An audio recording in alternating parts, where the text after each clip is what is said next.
Everton nil, Man United 1. We've won 5 out of 6 under Michael Carrick now. And the win ratio just keeps on going up and up and up. Makes you think, what were we doing under Ruben Amorim?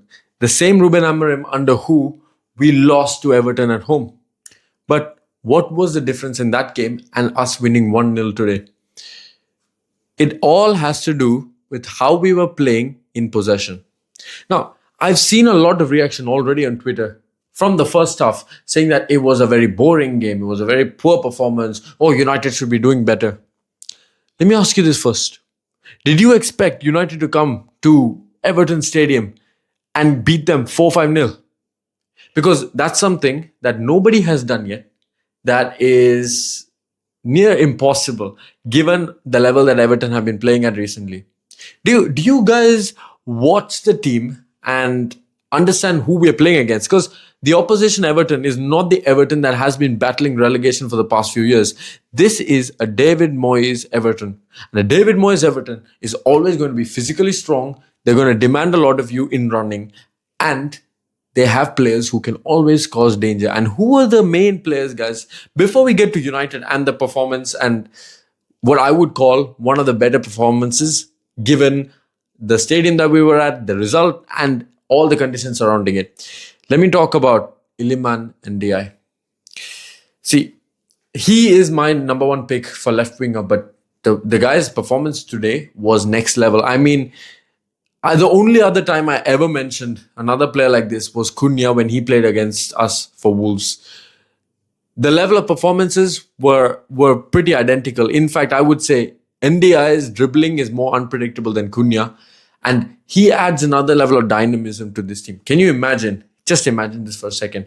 You have Ndiaye on the left, you have Cunha through the center, you have Ahmad or Mbomo, whoever it is, on the right, and you have Sesko up front. Look at how dynamic this front four is, and suddenly you're looking at a team that is nearly unpredictable on either wing, whether it's Ahmad, whether he's going to cut in, whether he's going to pass, whether he's going to dribble past you, Ndiaye who's going to take the ball past you, run rings around you, Cunha who might shoot from distance, who might shoot from 50 yards one day, and other times he might be passing the ball just before Mbomo's assist.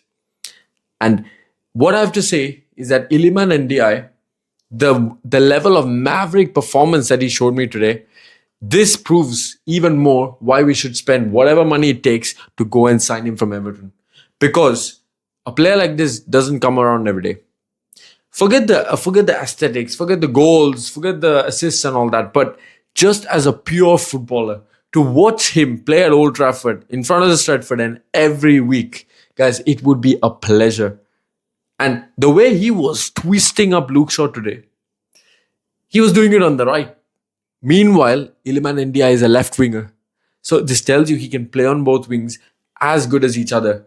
Because he was the one player, whenever he got the ball, we did not know where the ball was going to go. We did not know whether a chance was going to be created, whether he was going to cut inside.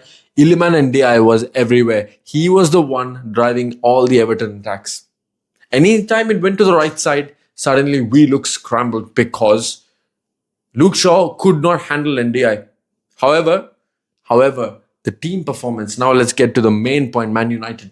The team performance is what drove us through. So, did we expect 2, 3, 4-0? If you did, I would say you're pretty naive, given the fact that Everton this season have conceded almost less goals than us. Given the fact that Everton are a team that have caused Chelsea problems, that have caused Liverpool problems in the past, that have caused any team that you think has been performing to a high level, they have caused them big trouble. Now, if you take Arsenal to be that big team, that maverick team, then even Arsenal only won 1-0 because of a Gyökeres penalty. So, Everton's place is not a place where you can just go and say, you know what, today I'm going to decide I'm going to score 4 goals and I'm just going to escape with a win and just move on to the next game. This is not that kind of a game. In fact, the West Ham game was very similar, right?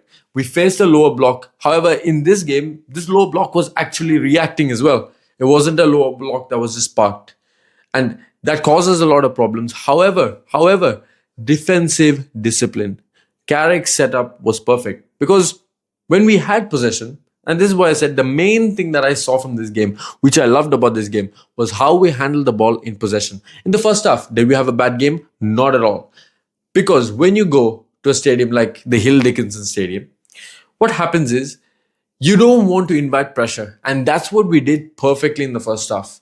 We were not allowing the Everton crowd to rile up, because if they were behind their team, if the players were getting corners in the first half, we would have been under pressure well too early. And had we gone under pressure then, there's a very good chance we would have conceded. And this is what the old Man United would have done. The old Man United would have folded in the first 15 minutes. We concede one, and then we probably concede two, and then it goes to 3 and 4. Or maybe best case scenario, we concede one, and then later on in the game we draw it 1-1. And that is the old Man United. But this Man United shows character. Even if this wasn't Casemiro's best game. In fact, anywhere past the front three, this was a horrible game for them. But the defense and midfield really did their job. Because even though Casemiro wasn't his normal world-class level, he did just enough to coordinate that defense, to coordinate the midfield next with Kobe, and they just held it down. And in possession, they tried to play one-touch passing. They tried to play with each other. They had movement all around the ball, whether it was Ahmad, whether that was Cunha, whether that was Mbeumo. There was always players dropping in. There were players asking for the ball. And that's what's most important, guys.